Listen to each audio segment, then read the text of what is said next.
저는 오늘 이 시간 시선이라는 제목으로 주의 말씀 증거하겠습니다. 여러분은 시력이 좋은 편입니까? 오늘 보니까 안경 쓰신 분들 꽤 되시는데요. 저는 중학교 때부터 이제 안경을 쓰기 시작했어요. 그래도 뭐 그렇게 나쁘지도 그렇게 좋지도 않은 편이에요. 그런데 얼마 전 밤에 신방을 갔다가요 집에 돌아오려고 하는데 차에서 보니까 그 카톡이 많이 와 있더라고요. 그래서 그걸 좀 확인하려고 이렇게 쳐다보는데 아니 글자가 뿌옇게 보이는 겁니다. 아, 이게 안경에 수증기가 꼈구나. 그러면서 안경을 딱 벗었는데요, 아플싸 갑자기 잘 보이는 거예요. 무슨 말이죠? 무슨 일이 벌어진 거예요? 예, 저에게도 드디어 노안이 찾아온 것입니다. 눈이 잘 안 보여서 절망해야지 눈이 잘 보여서 절망할 수 있다는 사실을 제가 그날 처음 깨달았어요. 제가 집에 와가지고요 이 복잡 미묘한 감정을 어떻게 추스릴 수가 없어가지고 검색을 해봤어요. 노안이 도대체 뭔지를요. 노안은 안구 내 수정체가 노화되면서 탄성력이 부족해가지고요 조절력이 조금씩 약해지는 거예요. 그래서 가까운 것을 보는 시력이 갑자기 떨어지는 현상, 이게 노안이래요. 얼마나 절망이 되는지. 벌써 이름부터가 무시무시하잖아요. 늙을 노자, 노안. 나 아직 40대 중반에 한창인데 나 이제 본격적으로 담임 먹기 시작했는데 노안이 도대체 웬 말입니까? 예전에는 노안이 노인들의 전유물이었지만 요즘은 30, 40대들한테도 많이 찾아온다고 나와 있더라고요. 별 위안이 되지 않았어요. 그래도 저는 안 찾아왔으면 좋았을 텐데. 또 어떤 분은 노안에 대해서 이렇게 멋지게 썼더라고요. 노안이라는 건 자연이 준 축복이다. 내 눈이 맑음을 잃어갈수록 내 마음은 더 맑아져야 한다. 와, 그런데요 참 좋은 말씀이긴 한데요, 차라리 전 그런 축복 정중히 거절하려고 그래요. 저는 그냥 노안 없이 그냥 맑은 눈으로 세상을 바라보고 싶습니다. 하지만 여러분, 사실 시력보다요 더 중요한 것은 시선 아닐까 싶습니다. 시선, 즉 눈이 가는 방향, 그것이 시력보다 더 중요하죠. 특히 여호수아 7장에 오늘 이 아이성의 실패, 아이성의 패배에 관련된 본문을 읽으면은요, 정말 시력보다 시선이 훨씬 더 중요하구나, 어느 것을 바라보는지가 정말로 중요하구나라는 것을 새삼 깨닫게 됩니다. 우린 지난 시간까지 여호수아 6장을 통하여서 정말 놀랍기 그지없는 가나안 여리고성 함락의 놀라운 사건을 우리가 보았어요. 정말 전무후무한 사건의 그 현장을 보면서 우리의 가슴이 정말 웅장해지기도 하고 가득 차오르는, 또 우리의 인생에서도 이러한 여리고의 함락 같은 일이 있었으면 좋겠다라는 것을 다짐하는 시간이기도 했죠. 그리고 멋지게 끝냈습니다. 하지만 바로 다음 장 7장을 넘어서는 순간 분위기는 급반전을 하게 됩니다. 이스라엘은 패배하게 된 것이죠. 예기치 못했던, 누구도 예상하지 못했던 실패였습니다. 그리고 이 실패의 현장을 돌아봤을 때 우리는 우리의 시선이 어디를 향하고 있는지, 아니 우리의 시선이 하나님과 맞닿아 있는지 그렇지 않은지에 따라 성공과 실패, 승리와 패배가 규정되는구나라는 사실을 깨닫게 된다는 것이죠. 바라기는 오늘 이 아침에 온 모든 주의 자녀들이 하나님과의 시선 맞춤을 통하여서 날마다 주께서 주시는 승리를 경험하기를 주님의 이름으로 축복합니다. 먼저 아이성이 어떤 성인지 좀 살펴보죠. 아이성의 위치에 대해서는 사실 아직까지도 정확하게 밝혀진 것은 없어요. 다만 보통 여리고성을 기준으로 서쪽 15마일쯤 떨어진 베델 인근에 있는 성으로 추정하고 있습니다. 이것은 가나안의 등뼈라고 할 수 있는 산악지대에 있었습니다. 이 고지대를 딱 틀어지고 있어야 그 아래 저지대에 머물고 있는 여리고, 그 근처에 머물고 있는 그 이스라엘 백성을 보호할 수 있는 것이죠. 이처럼 아이는 전략 거점이긴 했지만요, 근데 그 규모는 여리고성에 비해서는 작았습니다. 오늘 이 본문의 시작은 여리고 때와 크게 다르지는 않습니다. 여리고 공략을 앞두고 여호수아가 정탐꾼을 보냈던 것처럼 오늘 아이의 공략을 앞두고 역시 여호수아는 정탐꾼을 보내요. 그리고 그들은 돌아와서 이렇게 보고합니다. 우리 3절의 말씀 함께 읽죠.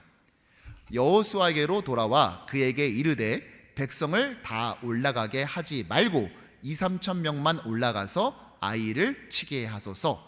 그들은 소수이니 모든 백성을 그리로 보내어 수고롭게 하지 마소서.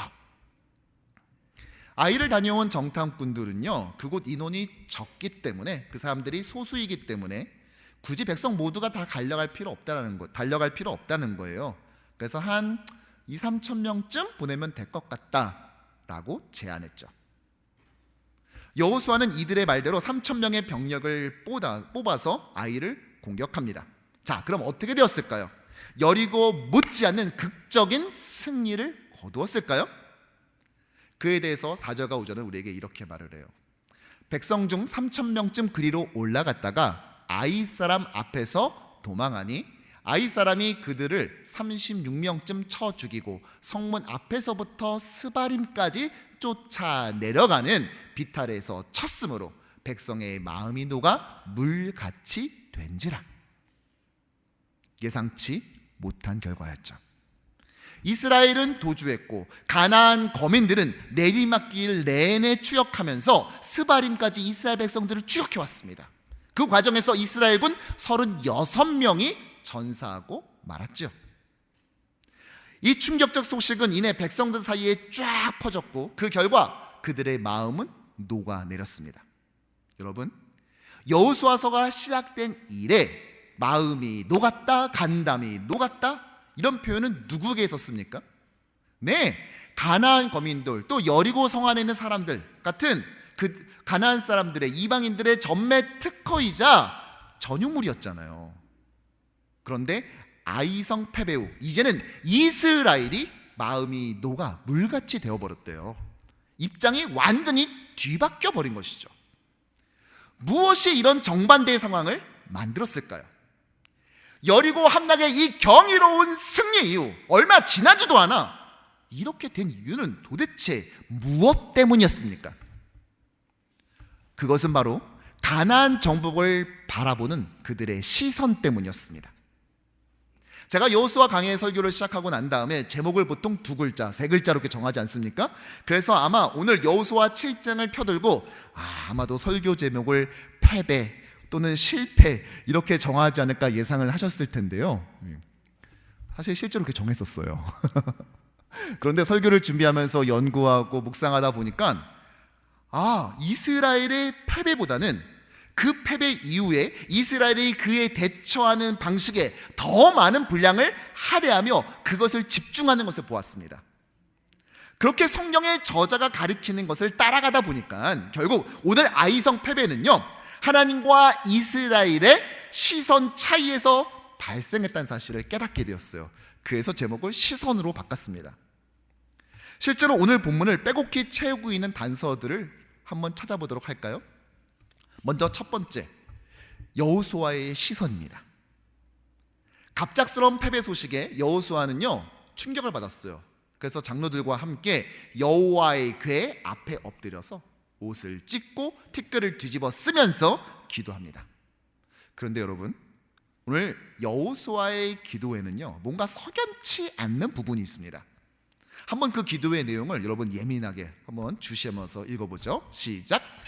이르되 슬프도소이다. 주 여호와여, 어찌하여 이 백성을 인도하여 요단을 건너게 하시고 우리를 아모리 사람의 손에 넘겨 멸망시키려 하셨나이까? 우리가 요단 저쪽을 만족하게 여겨 거주하였다면 좋을 뻔하였나이다.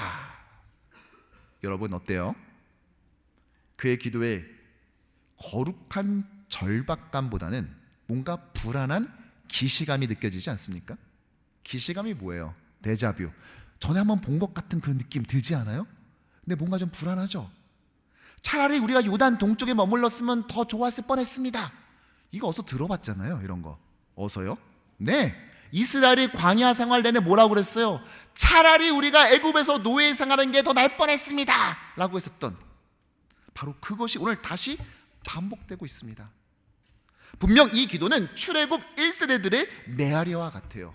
왜입니까? 아니 어쩌다가 여호수아가 이런 기도를 하나님께 드리게 되었을까요? 그것은 그의 시선이 눈에 보이는 것들에 머물러 있었기 때문이에요. 겁에 질린 패장병들의 표정, 전사자 명단, 동요하는 민심, 그리고 뜻하지 않는 승리에 자만하면서 포효하는 가나안 거민들의 표정까지, 그는 눈에 보이는 것에 자신의 시선을 빼앗겼던 것이죠. 무엇보다 여호수아의 기도를 보면은요, 그가 비록 눈을 감고 기도했다 할지라도 그의 시선은 실제로 어디를 향하고 있었는지를 똑똑하게 우리가 알 수 있어요. 9절의 말씀을 보면은요, 가나안 거민과 이 땅의 모든 사람들이 듣고 우리를 둘러싸고 우리의 이름을 세상에서 끊으리니 주의 크신 이름을 위하여 어떻게 하시려 하나이까, 이렇게 말했습니다. 그의 시선이 어디 있죠? 네, 가나안 거민들이에요. 여호수아가 물론 뒤에서 하나님, 이러다가 하나님의 이름이 모욕될까봐 두렵습니다라고 말은 했지만 그건 뒤에 갖다 낀 거고요. 실제로 그가 하고 싶었던 말은 그 앞에 있죠. 뭐예요? 네, 저 사람들이 뜻하지 않게 우리에게 이기고 난 다음에 한뜩 위축되었다가 이제 막 사기가 막 충전되어가지고 이들이 다 몰려와서 이스라엘을 싹 다 진멸할까봐 그것이 무서웠던 것입니다. 결국 하나님은요, 이 기도를 더러 듣지 않으세요. 그래서 여호수아의 기도를 중단시켜버리고 그의 시선을 그가 정말로 바라봐야 할 곳, 가나안 거민이 아니라 그가 정말로 주목해야 될 곳으로 옮겨 놓으십니다. 10절과 12절의 말씀 함께 읽죠. 여호와께서 여호수아에게 이르시되 일어나라, 어찌하여 이렇게 엎드렸느냐. 이스라엘이 범죄하여 내가 그에게 명령한 나의 언약을 어겼으며 또한 그들이 온전히 바친 물건을 가져가고 도둑질하며 속이고 그것을 그들의 물건들 가운데 두었느니라. 하나님은요, 가나안 족속을 향해 있었던 여호수아의 시선을 이스라엘 내부로 옮겨와 그들 안에 은닉된 범죄로 돌려버립니다. 바로 여리고 성의 모든 것을 헤렘, 즉 하나님께 바쳐야 한다, 진멸해야 한다라는 명령을 어기고 빼돌린 물건이 지금 이스라엘의 진영 안에 있다는 거예요. 결국 여호수아가 바라봐야 했던 것은 이스라엘 밖의 대적이 아니라 이스라엘 안에 불순종에 있었다는 것입니다. 사실 그렇죠. 우린 너무나 쉽게 다른 사람의 외부에, 내 바깥에 시선을 꽂습니다. 그러면서 항상 문제는 내 외부에 있는 것처럼 스스로를 속여요. 그래서 이런 태도를 가지고 있는 사람은 언제나 자신은 피해자이고 다른 사람은 가해자로 만들어버립니다. 오늘 여호수아의 기도를 가만히 보고 있으면요, 심지어 하나님도 자신들을 어렵게 만든 가해자인 것처럼 뉘앙스를 담고 있죠. 우리가 요단 동편에 머물렀으면 차라리 좋았을 텐데 왜 굳이 넘어오게 해서 이런 어려움을 당하게 하십니까? 라는 뉘앙스를 담아내고 있지 않습니까? 사랑하는 성도 여러분, 우리는요, 우리의 시선을 제대로 꽂아야 됩니다. 모든 문제를 바깥에 다른 사람 탓, 교회 탓, 세상 탓을 하는 것이 아니라 혹시 내 안에 은닉되어 있는 불순종은 없는가를 스스로 돌이켜 봐야 된다는 것이죠. 저는 우리 뉴욕 효신 장로교회 성도들이요, 누구 때문에라고 말하는 것이 아니라 누구 덕분에라고 말하는 그런 주의 백성 되기를 주님의 이름으로 축복합니다. 두 번째 시선이 있어요. 바로 이스라엘 백성들이 이 아간을 바라보는 시선이에요. 이 시선이 하나님과 맞지 않았습니다. 당시 이스라엘 백성들은 과연 아간을 어떤 사람으로 봤을까요? 성경은 그에 대해서 이렇게 소개를 해요. 1절의 말씀을 보면 이는 유다 지파, 그 다음에 세라의 증손, 삽디의 손자, 갈미의 아들 아간이, 이렇게 말합니다. 몇 대에 걸친 족보죠? 무려 4대에 걸친 계보가 소개되고 있어요. 여호수아서 안에서요, 이토록 자세한 집안 정보를 제공한 적이 없습니다. 아니, 여호수아서의 주인공이 누구예요? 여호수아 아니에요? 근데 여호수아조차도 이렇게 안 해줘요. 그가 처음 등장한 것이 출애굽기 33장이었거든요. 근데 그때 처음 등장한 이래 계속해서 그를 뭐라고 하냐? 눈의 아들 여호수아라고 말해요. 모세와 함께 회막을 지키고 또 그의 후계자까지 된 여호수아지만요, 딱 그의 아버지까지 딱 2대만 소개해 준다고요. 그런데 오늘 아간은 어떻죠? 아버지, 할아버지, 증조할아버지까지 싹 4대에 걸쳐서 소개를 해줘요. 따라서 아간은 당대 사람들에게는 꽤 알려진 유력한 집안으로 보입니다.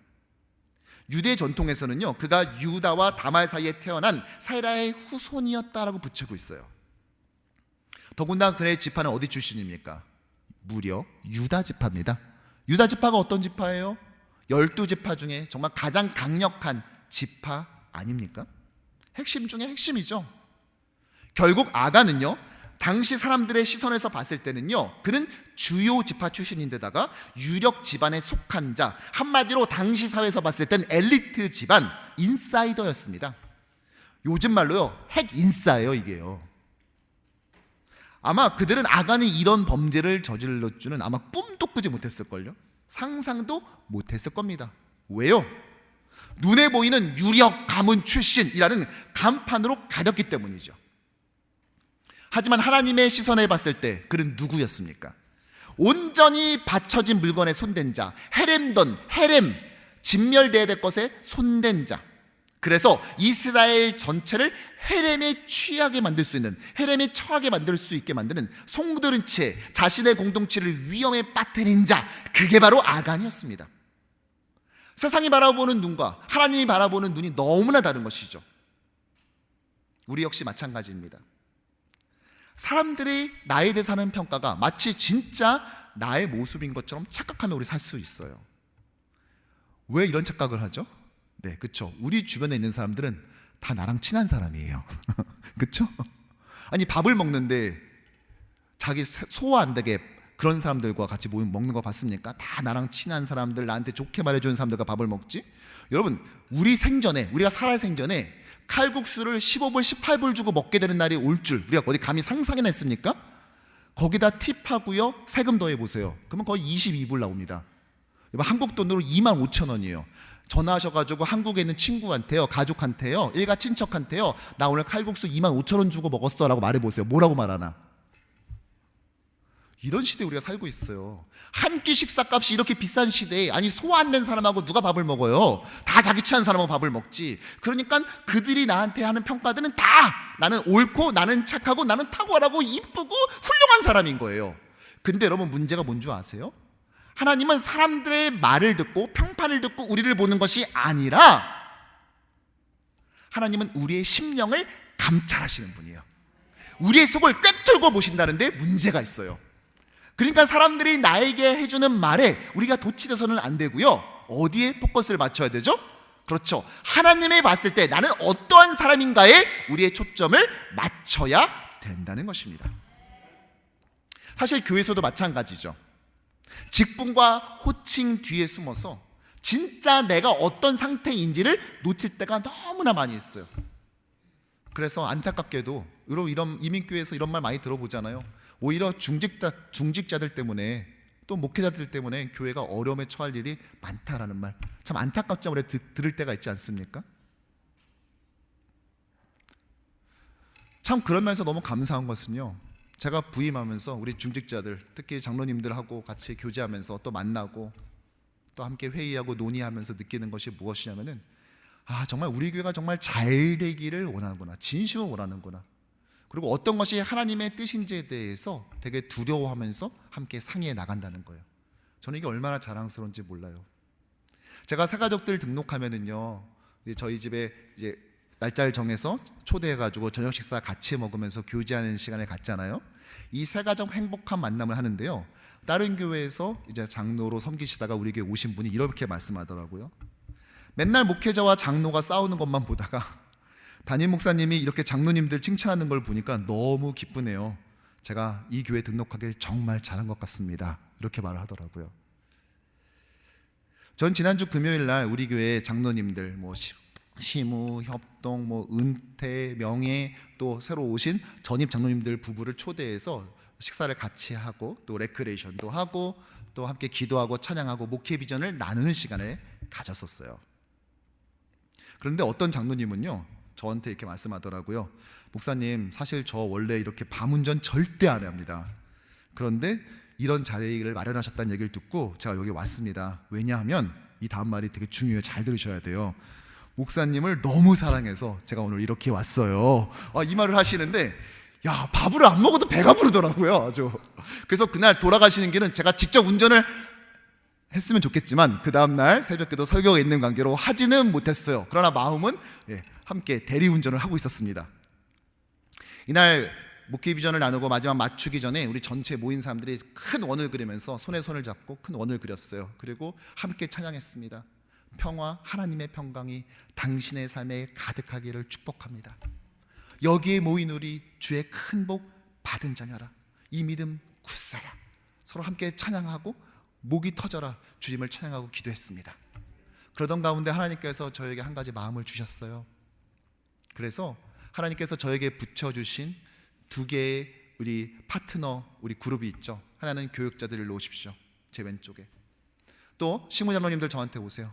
제 오른쪽에 같이 원을 만들었습니다. 그리고 나머지 은퇴 장로님을 비롯한 장로님들이 저희를 둘러쌌어요. 그리고 함께 저희를 위해서 진심을 다해서 기도해 줬습니다. 원래 그렇게까지 오래 기도할 생각이 없었는데 기도가 좀처럼 줄어들지가 않아가지고 예상보다 훨씬 더 긴 시간을 기도해야만 했습니다. 결국 제가 멈추고 마지막 마무리 기도를 했습니다. 사랑하는 성도 여러분, 우리는 직분 뒤에 숨어서 무엇인가를 권리를 주장하고 우리 교회는 어때야 된다라고 말하는 자들이 돼서는 안 됩니다. 우리는 가장 먼저 하나님 앞에 서서 하나님이 보시기에 나는 과연 어떠한 자인지를 주목해 봐야 돼요. 하나님의 시선에 나를 맞춰서 나를 봐야 한다는 것이죠. 그렇게 했을 때 하나님께서 우리 교회 또 여러분들의 삶에 큰 은혜와 승리를 허락하실 줄로 믿습니다. 마지막 세 번째로요, 이 아간의 범죄의 이야기를 읽는 저와 여러분들 독자들의 시선입니다. 이 독자들의 시선이요, 하나님의 시선과는 사뭇 달라요. 다음 시간에 더 자세히 살펴보겠지만요, 후에 범인으로 이 아간이 범인이라는 사실이 밝혀지죠. 그를 돌로 쳐 죽여 모든 소유를 불살랐습니다. 여러분, 이 이야기를 들었을 때 여러분들의 솔직한 느낌은 뭐예요? 불편함이죠. 사실 대부분의 국가에서 사형제도를 폐지해가고 있는 이 시대에 사실 대한민국도 사형은 언도하지만 집행은 하지 않는 사실상 사형 폐지 국가이고 미국에도 꽤 많은 주가 사형 집행을 안 하잖아요. 그런데 이런 시대에 이렇게 죽였다는 사실이 마음이 불편한 것입니다. 이런 거죠. 세상의 시선을 보자면 좀 도둑질 좀 했다고 해서 너무 과한 것 아닌가라는 생각하는 것입니다. 즉 오늘 이 아간의 범죄를요 10계명 8계명 도둑질하지 말라라고 해석한 것이죠. 하지만 여러분, 오늘 아간의 이 범죄가 정말 단순 절도 맞습니까? 하나님은 아간의 범죄를 우리처럼 바라보고 계시나요? 오늘 아간의 범죄에 대해서 1절은 우리에게 이렇게 말하고 있어요. 읽어보죠. 이스라엘 자손들이 온전히 바친 물건으로 말미암아 범죄하였으니.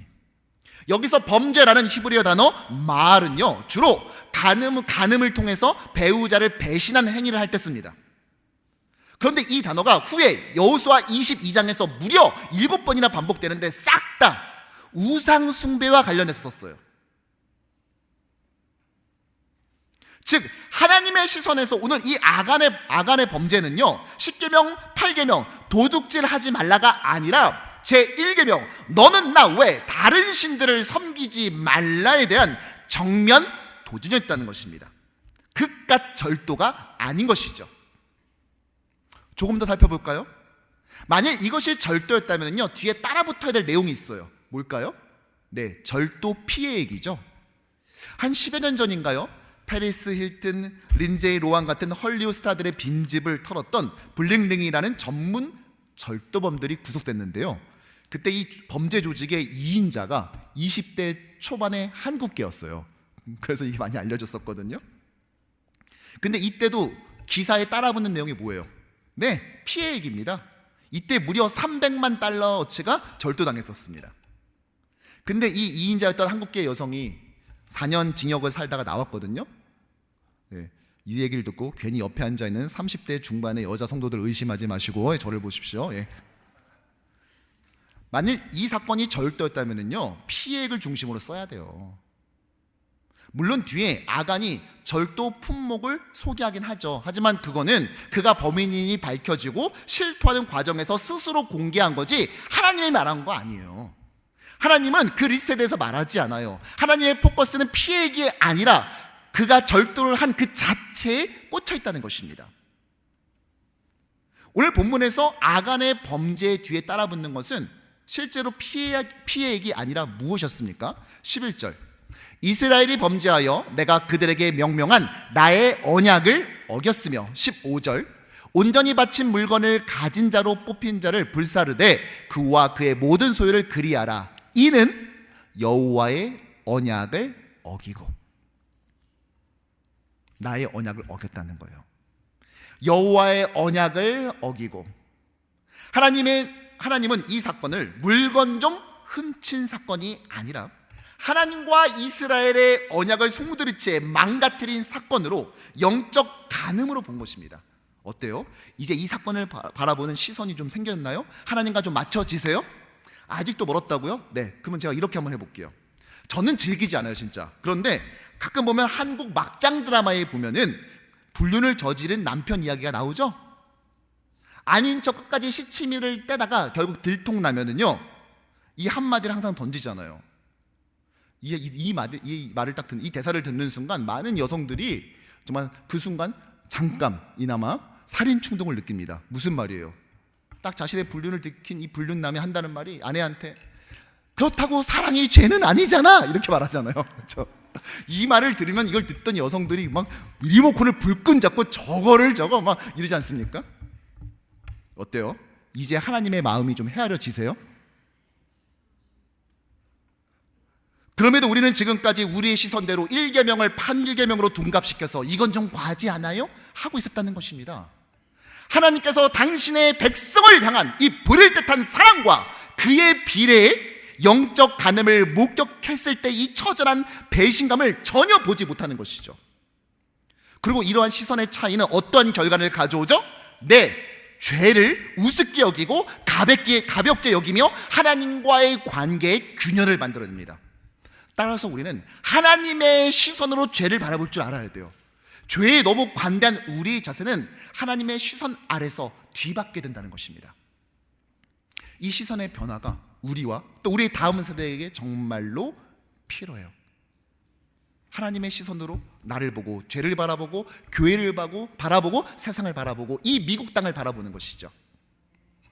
저는 이 창조박물관을 방문하고 또 노아의 방주, 이 아크 인카운터를 방문한 이유가 또 다른 게 하나가 있어요. 일단은 제가 은혜 받고 또 제가 보면서 성도들에게 조금 더 풍성하게 설교하고 강의하기 위해서예요. 이제 좀 있으면 다가올, 그렇죠, 구약의 파노라마 시즌2를 준비하려는 목적도 있었습니다. 근데 또 한 가지의 목적이 있어요. 뭐냐? 이거를 보고 오고 난 다음에 저는 누군가를 그곳에 보내려고 해요. 누굴까요? 네, 우리의 다음 세대입니다. 우리 주일학교 아이들 전 비행기 태워서 그곳에 보낼 겁니다. 한 번에 우르르 가지 못하더라도요, 조금씩 끊어서 제가 계속 보내려고 해요. 제가 그곳에 와서 놀란 것 중에 하나가 무엇이냐? 사진을 띄워줄까요? 엄마랑 자녀가 같이 와가지고요, 또 아빠랑 자녀랑 같이 와서 계속 그것을 보는 거예요. 저는 그곳에 뭐 창조론만 맞다고 막 그렇게 할 줄 알았더니 그게 아니라 창조론과 진화론을 같은 곳에 지어놓고 두 개를 컨트라스트 하는 거예요. 대조하는 거예요. 그러면서 너희들이 판단해라. 둘 중에 어떤 것이 더 맞는 것 같니? 라고 하면서 모든 섹션을 그게 도전하는 거예요.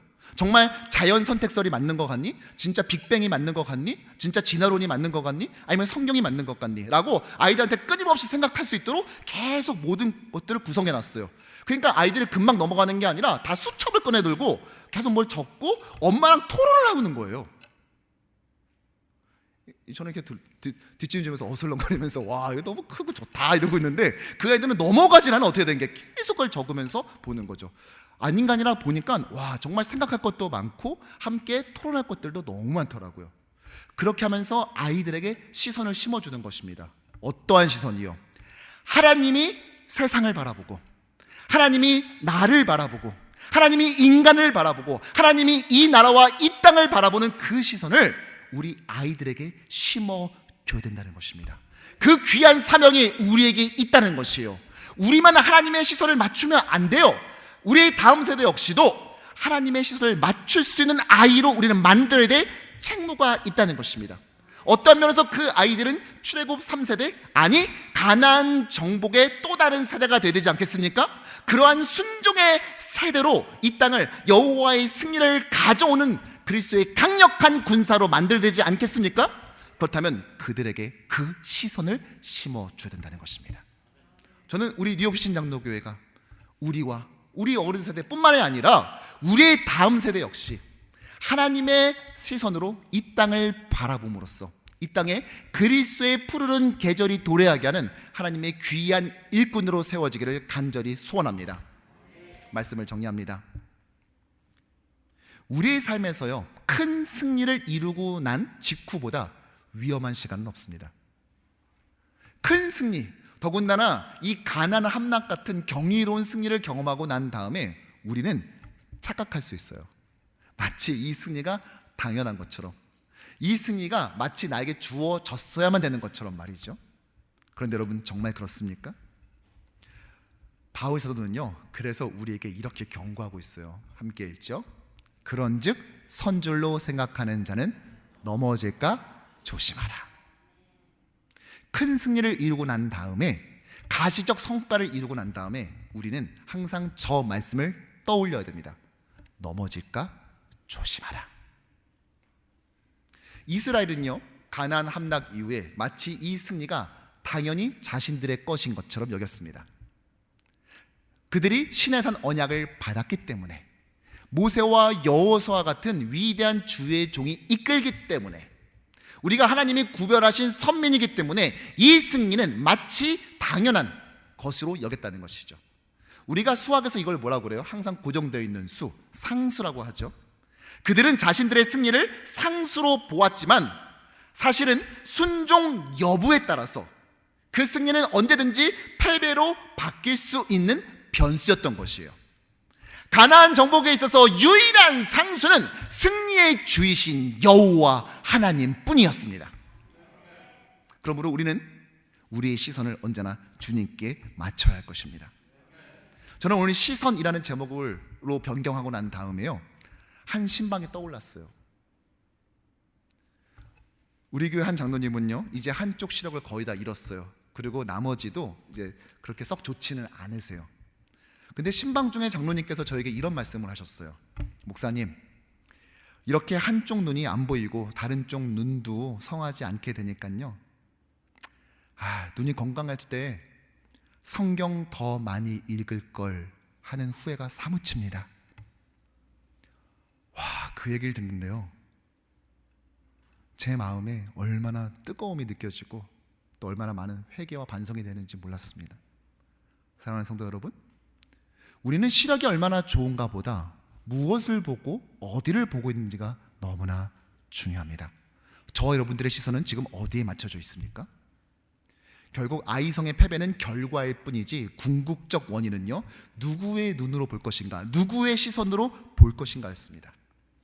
이것이 해결되지 않는 한 또 다른 패배는 예고된 거나 다름이 없어요.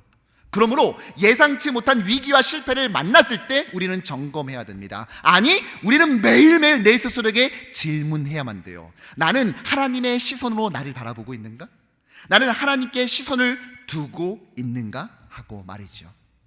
바라기는 우리 뉴욕교 신장로교의 모든 성도들이 잠깐의 이익만을 꿰뚫어 보는 시력보다 하나님의 말씀에 투영된 그 시선을 가짐으로써 주께서 허락하신 그 위대한 승리를 누리는 주의 백성 되기를 간절히 축원합니다.